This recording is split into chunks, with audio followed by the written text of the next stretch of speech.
start with Prince James. The last song you listened to was what? Yo, I'm going to get it up right now, but I had my PMA playlist on before I got here. I think I might have went a little douchey before I got. Oh, so no, I didn't. I had Post Malone. Nope. I had our buddy. I was listening to Sat Song, our buddy Drew McManus, who's been on the podcast, and he's going to be on an episode coming up. I was listening to a song by his band Sat Song called So Far. That's what's up. Rich, what do you got? I was listening to the newest song that came out, that Tool just put out last week, because I was using it for the intro that I was recording for the podcast that I just put out today. You like that new Tool song? Yeah, I don't mind it. I really like the beginning part. You know, like as I'm getting more and more woo woo and trying to be more spiritual and not being angry. You know, that kind of meditative, ceremonial type of intro kind of resonates with me. And then last night I was out, went to kind of go out for a casual run, and then I was like, let me put on some Tool, and then it ended up turning into a hammer fest, and I just was crushing miles until I basically had to stop and turn it off and put something else on so I could catch my breath. No shit. Awesome, man. What were you listening to? The last song I was listening to was Call of Cthulhu by Metallica. All right. Which, if you haven't heard it or if you don't remember it, I highly suggest you listen to it. It's an instrumental. It's fucking awesome. It's off of Ride the Lightning. It's awesome. The end. Period. That's going to be your intro song when we put this episode out. That's what's up, man.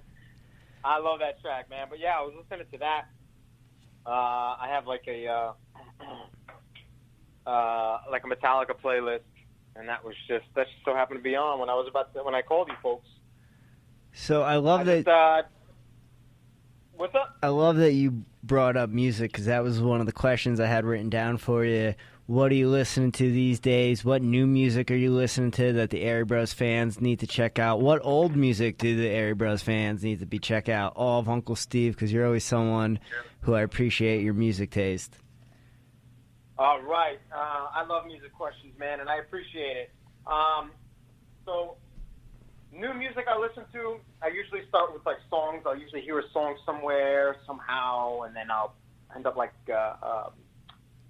sound hounding it and getting it. So, like, this is one band called La Patou, or I forgot the name of it. I'll share it with you. The album is really, really good. Really good.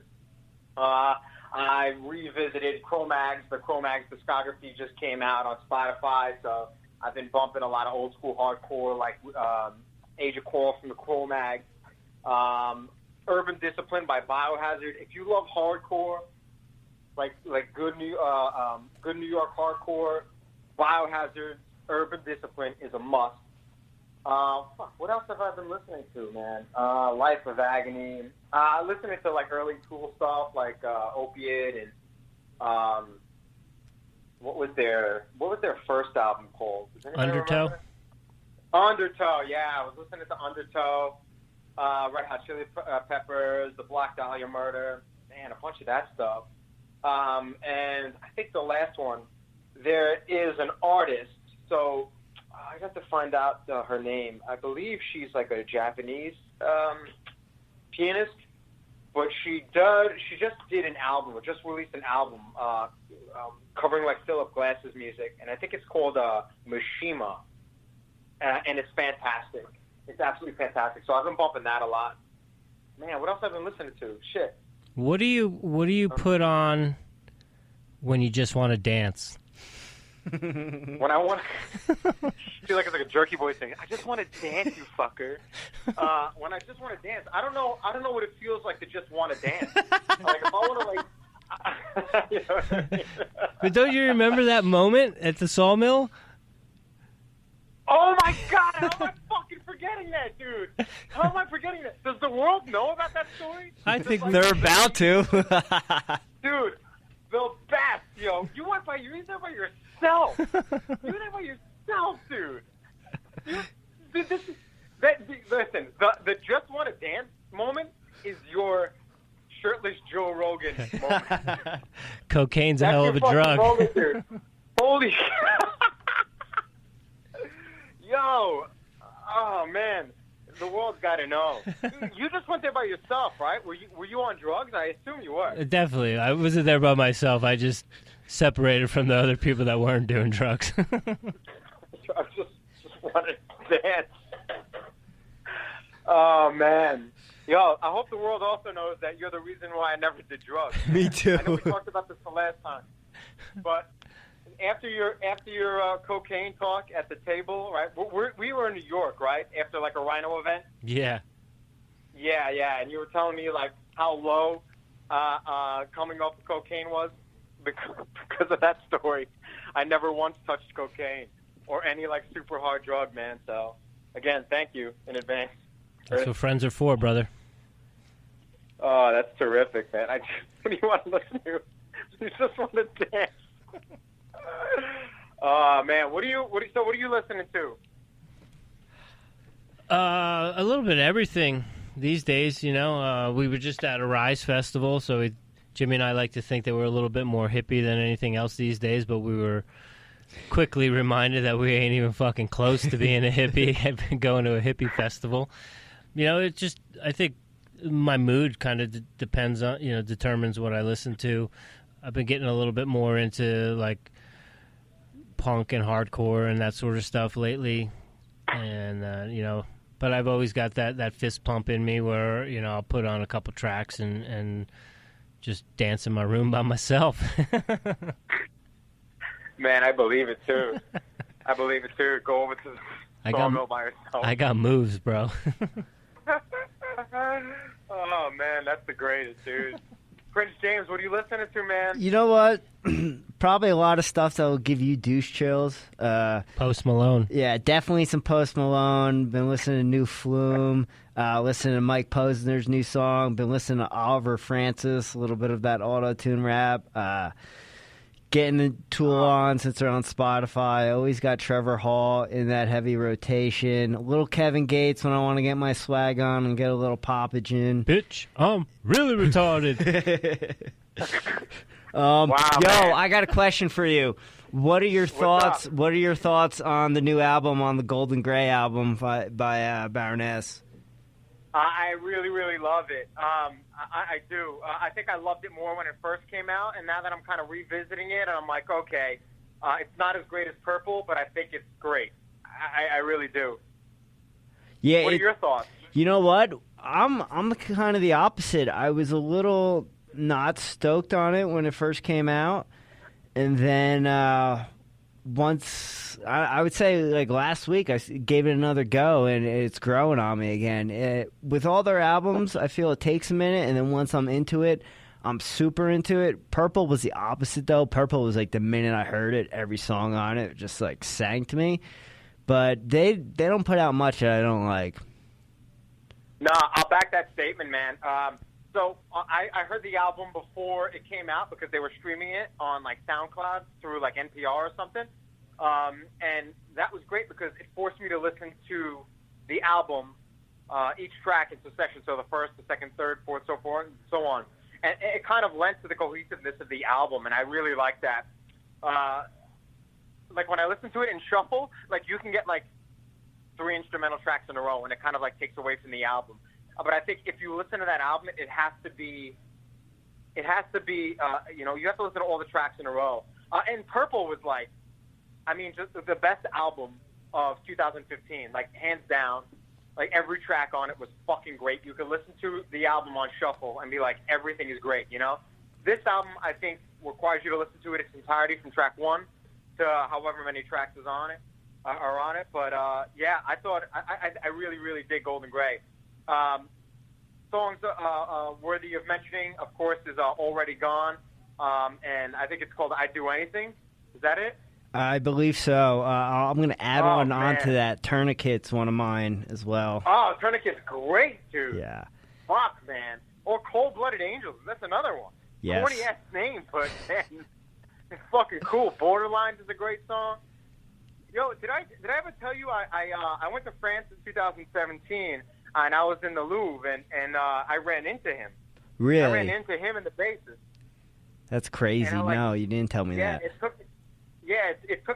took everything in me to not be like, yo, Purple is just fucking one of the best albums, because like even though I felt that way, like I feel like a herb if I said that. You know what I mean? I hear you. You should have just done it in a French accent. Oh man, yeah. Then I would have looked like an asshole, like 2 times over. Yeah, but they would have expected it because you were French. That's true. Oh man, I had a really bad experience in Paris this year, man. Most people do. What happened? Yeah, you know, no, I just fucking didn't like it, dude, at all. Like it was dirty. The people were very unwelcoming. And again, I went 2 years ago, and it was great. Hold on one second, man. I'm gonna walk out of here. I went 2 years ago. It was fucking great, man. You know, it was super great. And then I went this year with my nephew, and I'm like, fucking sucks, dude. I had a miserable time. We walked into some protests, and there was this riot. So we walked through this cloud of tear gas, and then like shortly after, we watched a dude rob this old woman, and it's just fucking messy, man. And it just people were assholes, super assholes. But whatever. Yeah, Baroness kicks ass, man. Yeah, little side note. I would say probably less than a month before I got my purple belt, that album came out, and then I got my purple belt, and it was funny. You know, I was thinking about it as it was coming out and how fitting it was. I was about to get my purple belt, but then I started, you know, thinking of the lyrics and what have you. It was like, wow, this is pretty deep and pretty heavy. And then in the process, 2 years into having my purple belt, that's when I got hurt and all the injury and what have you. And that album started to make a lot more sense for me. So I have a little bit of a love-hate relationship with that album. Obviously loving it, but a little bit of a deeper story. Wow, that's pretty great, man. I have this really this I don't know, this strange, wonderful relationship with My Chemical Romance. Welcome to the Black Parade. When that album came out, that album came out. I believe it was in October of 2006, right after I lost my mother, and right after I had just gotten out of a relationship with this woman I was madly in love with. And I felt as though that entire album was written for me. And it's fucking corny to say, but like everything I was experiencing, it just seemed like there was a song for it. Everything that I was thinking or feeling, it just seemed like there was a song on it, on that album that like corresponded to how I was like feeling or thinking. So I don't know if it's the same as your relationship with Purple, but I definitely have this very strong, strained relationship with that album. Yeah, that's pretty much how I feel about it. You hit it right on the head with that one. Yeah, man. So you don't do you talk to anybody that was at 10th Planet? Well, we had Ben Eddy on the show, so you know I've been in more contact with him as of recent, and you know every once in a while one of the guys will drop in the DMs, or I'll see something they post. Even Gio, every once in a while we'll hit each other up, but not having phone calls with anyone or going back anytime soon. That's what's up. Are you scouting jiu-jitsu places? Yeah, I am. It's just a matter of getting my head out of my ass and stop making excuses, to be quite honest with you. Hey, man. That's real life, right? Yep.